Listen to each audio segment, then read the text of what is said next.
Bonjour à tous, j'espère que vous allez bien. Donc, dans cette vidéo, on va voir un peu quelles sont les différentes conditions auxquelles on va s'attendre sur les marchés financiers et voir comment on peut en tirer profit. Donc, dans un premier temps, il faut comprendre une chose, c'est que la guerre ne détruit pas seulement des pays, elle déplace des milliards. Donc, quand un conflit il éclate, le marché ne panique pas, il redirige simplement le risque. Si une zone stratégique comme le détroit d'Ormuz est menacée, le pétrole va grimper. Pas parce qu'il manque déjà du pétrole, mais parce que le marché anticipe la probabilité de rupture par rapport à l'offre et la demande. Ensuite, quand l'or accélère, ça signifie tout simplement qu'il y a des incertitudes qui vont pousser les capitaux vers les actifs perçus comme refuge. Donc, on a l'or, on a le yen japonais qui est perçu comme une valeur refuge, mais on a également le dollar qui va être perçu comme une valeur refuge. Les indices comme le S&P 500, ils corrigent à court terme. Donc, on peut avoir une chute sur les indices comme le Nasdaq, le CAC 40, le S&P 500, le, tous les différents indices, en tout cas, qui vont être concernés.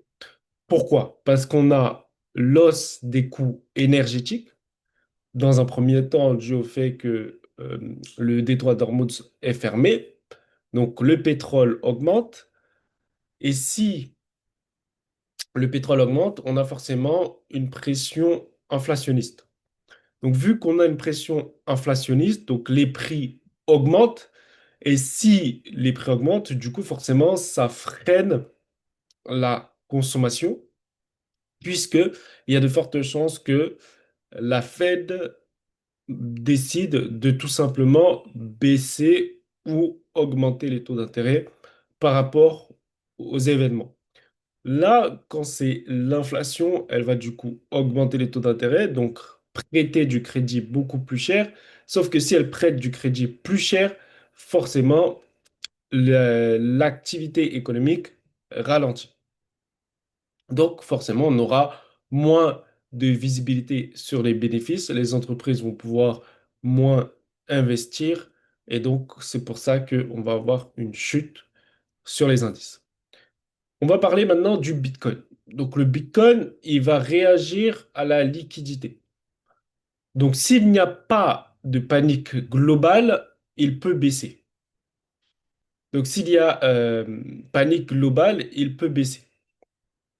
Qu'est-ce que c'est la panique globale? C'est que, en fait, vu que le Bitcoin, il est basé sur, on va dire, des choses qui ne sont pas tangibles et qu'il est plus un actif anti-inflation, eh ben, quand on a le choix entre rester en Bitcoin ou passer en or, les gens vont préférer passer en or. Et donc, l'argent va se déplacer de Bitcoin à or. Mais si la confiance dans les monnaies traditionnelles vacille, donc c'est-à-dire si les gens perdent confiance dans le dollar, l'euro, à ce moment-là, l'argent va être déplacé sur le Bitcoin. Donc, ce qu'il faut comprendre, c'est que l'argent n'est jamais détruit. L'argent est simplement déplacé. Donc, soit l'argent va être sur les marchés, soit l'argent va être sur les matières premières, sur les indices, le forex, etc. Donc là, on a une circulaire, ou soit l'argent, il va simplement être en cash. C'est-à-dire les gens vont récupérer du cash. Donc, ils vont vendre leur actif et ils vont garder du cash, donc de la liquidité. Donc l'argent ne disparaît jamais. Ça, c'est important à comprendre. La guerre, ce n'est pas juste de la géopolitique. C'est une redistribution du capital. Donc, si vous comprenez les mécanismes que je viens de vous expliquer, bah, ça va vous permettre de tirer profit de cette guerre. OK? Si par exemple, vous tradez l'or, le bitcoin ou les indices, automatiquement, bah, par rapport à ce qu'on vient de suivre, bah, vous savez que sur les indices, vous allez être plus vendeur, que sur le Bitcoin, vous allez être plus vendeur, que sur l'or, par contre, vous allez être plus acheteur.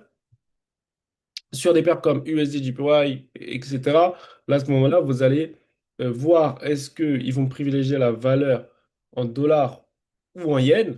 Et donc, ça, c'est des choses qui vont vous permettre de gagner de l'argent, mais également sur le pétrole. C'est-à-dire, vu que vous savez que le marché price, le fait qu'on aura une offre inférieure à la demande, bah, les prix vont augmenter. Donc là, à ce moment-là, vous pouvez acheter du pétrole.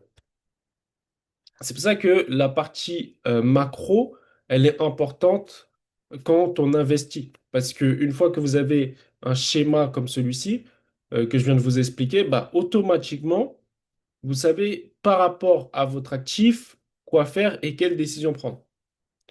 Donc là, le but, c'est de faire une liste de tout ce que je vous ai expliqué. Une fois que vous avez cette liste, vous regardez toutes les paires que vous tradez et en fonction des paires que vous tradez ou des analyses que vous faites, etc., bah, ça va vous permettre de prendre des décisions. Si par exemple vous êtes actionnaire ou que vous investissez en bourse, bah là, vu que vous savez maintenant l'information que il y a de fortes chances que les indices boursiers chutent, bah à ce moment-là, vous pouvez passer en cash le temps que ça se calme.